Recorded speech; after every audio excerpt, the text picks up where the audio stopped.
네, 김진팔입니다. 이 영상은 클리시치브카 바흐무트 남쪽이죠.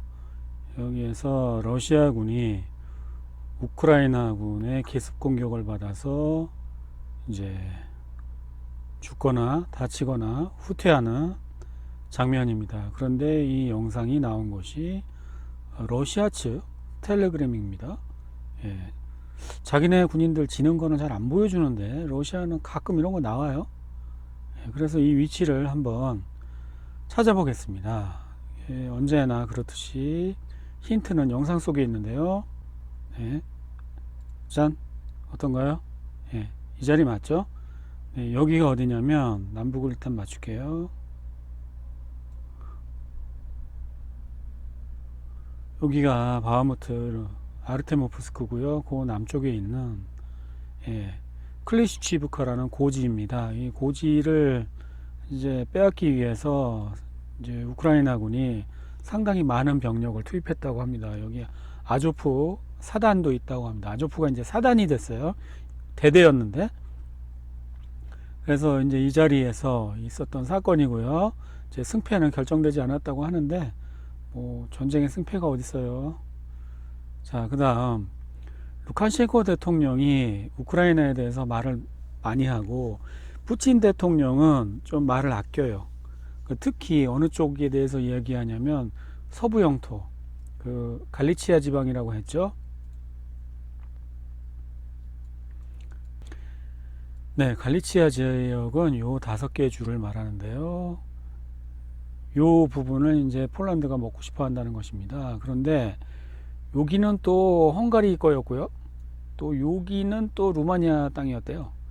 그리고 원래 이 윗부분 벨라루스 이쪽 부분도 폴란드 땅이었던 적이 있대요.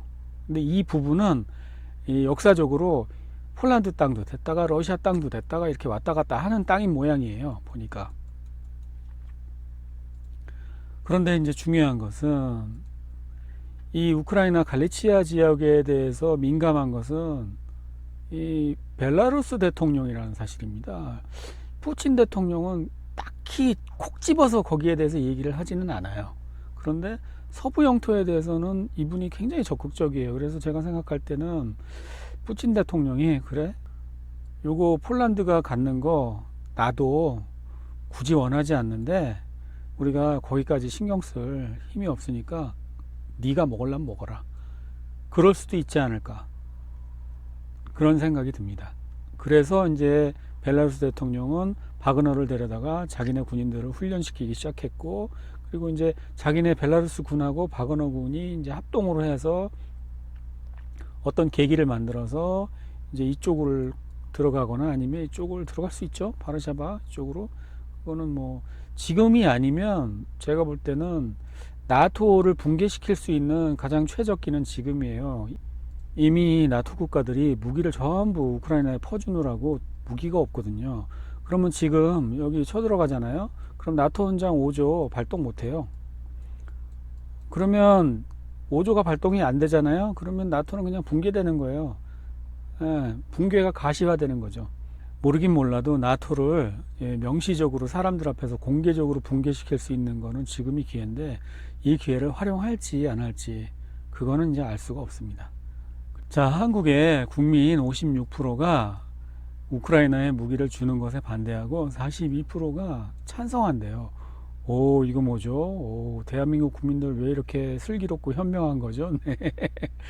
왜냐하면 키예프에 무기를 보내지 말아야 한다는 이분들도 슬기롭고, 이제 보내야 된다는 이분들도 슬기로워요. 왜냐하면요, 무기를 보내잖아요.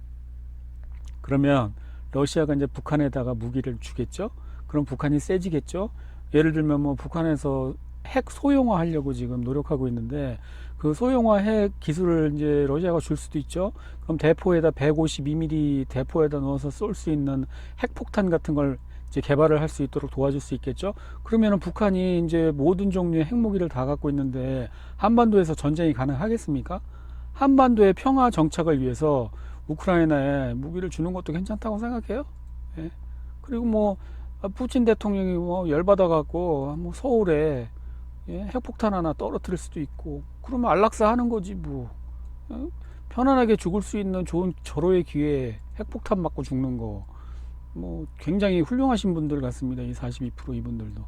그리고 이제 그 다음 뉴스는 제가 자주 가는, 자주는 안 가고 가끔 가는 이 사이트가 있는데요. 여기가 암스트롱 이코노믹스라는 블로그입니다. 여기는 이제 월가의 예언자라고 불리우는 컴퓨터로 그 경제의 주기를 이제 계산을 해서 뭘 잘 맞춘다, 확률이 높다는 그분이에요. 근데 이분이 이제 우크라이나에 대해서 이제 쓴 글을 이제 읽다가, 뭐 우크라이나는 완전한 재앙입니다. 나는 러시아가 아닌 우크라이나 소식통이 우크라이나가 붕괴 직전에 있다고 경고했다고 경고해 왔습니다. 그래 이분 직원, 이분의 그 회사가 있어요. 투자 자문 회사인데 개인 투자 자문은 안 해요. 근데 그 투자 자문 회사인데 우크라이나 직원이 있대요. 러시아 직원도 있고. 근데 우크라이나 직원이 그 소식통이겠죠. 그래서 이제 붕괴 직전에 있다. 그러면서 어떤 이야기를 하냐면, 소문이 일어나고 있는데, 어떤 소문이냐면, 자, 이제 커튼 뒤에는, 커튼 뒤라는 말은 이제 그 마쿠에는, 그러니까 이제 높은 놈들이 그 비공식적으로 하는 얘기를 이분은 들을 수 있다는 거예요. 소식통이 있으니까. 그래서 국가의 어떤 펀드, 국가적인 어떤 펀드에 그 투자 자문을 하고 있어요. 개인 투자 자문을 안 하고. 그래서 우크라이나의 평화협정이 타결되어야 하는데, 만약 우크라이나 군대가 반란을 일으켜 자국민을 학살한 젤렌스키를 암살하지 않는다면 무너질 것이라는 소문이 돌고 있습니다. 그러니까 높은 놈들이 이제 젤렌스키 손절 들어갔다는 거지. 예, 오스왈드나 잭 루비 같은 신세가 되는 거지. 왜냐하면 이제 통제가 안 되잖아. 예, 젤렌스키가 통제를 안 받으려고 하잖아. 그러면 이제 암살하는 거지. 가다피나 후세인이나, 예, 그 저 누구예요? 빈라덴 똑같잖아.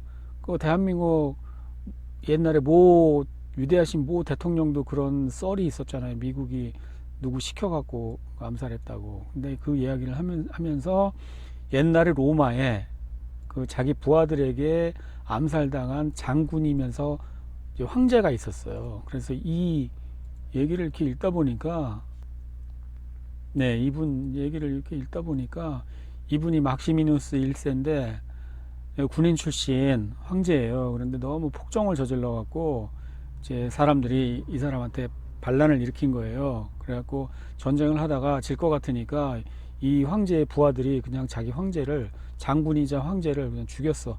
막사로 쳐들어가서. 그래갖고 그 머리를 가지고 원로원한테 가갖고, 원로원이 그 세운 새 황제한테 바치고, 이제 우리는 봐주십시오. 그랬던 사건이 있었어. 근데 여기서 나오는 문제가 뭐냐면, 자, 제가 진짜 여기서 충격적인 것은, 이래서 사람은 공부를 해야 돼.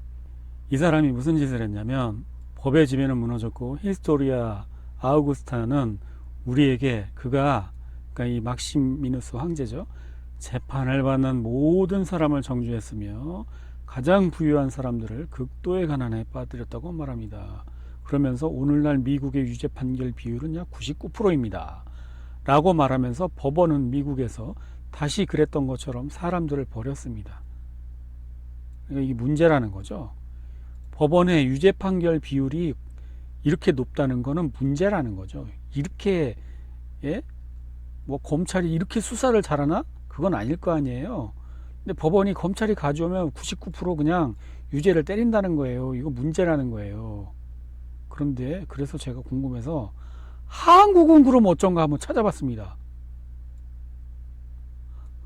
검색어는 한국의 유죄 판결 비율 퍼센트, 한국의 기소 유죄율은 90%가 넘는다.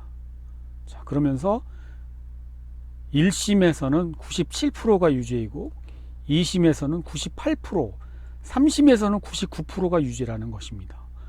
그러니까 검찰이 1심에서 무죄, 3% 무죄 받아도 2심 끌고 올라가면 그것이 1% 하고 또 1% 해서 3심까지 끌고 가면 99%를 유죄를 때릴 수 있다는 거야.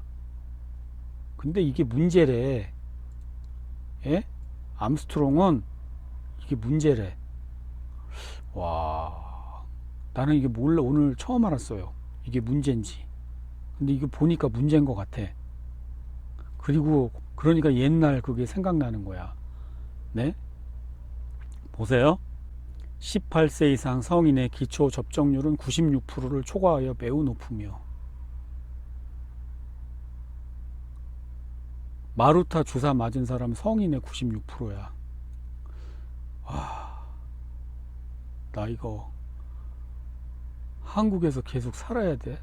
도대체 지구의 어느 나라를 가야 안 이런 나라가 있을까? 나는 어쩔 수 없이 여기서 태어났으니까 살 수밖에 없지만 내 아이는 진짜 여기서 태어나게 하고 싶지 않다. 이상입니다.